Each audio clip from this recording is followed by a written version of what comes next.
এক বাদশাহ সফরে বের হয়ে দেখতে পেলেন একজন রাখাল হেঁটে আসছে, আর তার পেছনে অনেকগুলো ছাগল সারিবদ্ধ হয়ে লাইন ধরে খুবই সুশৃঙ্খল ভাবে হেঁটে আসছে। এই দৃশ্য দেখে বাদশাহ খুবই আশ্চর্য হয়ে সেই রাখালকে জিজ্ঞেস করলেন, কি ব্যাপার, এই অসভ্য ছাগলগুলোকে তুমি সভ্য বানাইছো কেমনে? তারা কেউ ছুটে পালিয়ে যাচ্ছে না, কি সুন্দর লাইন ধরে হেঁটে আসছে।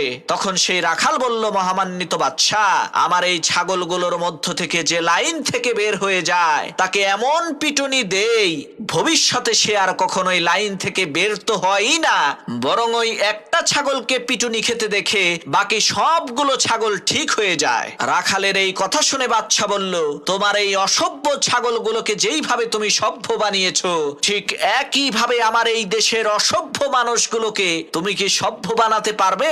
রাখাল বলল, হ্যাঁ পারবো।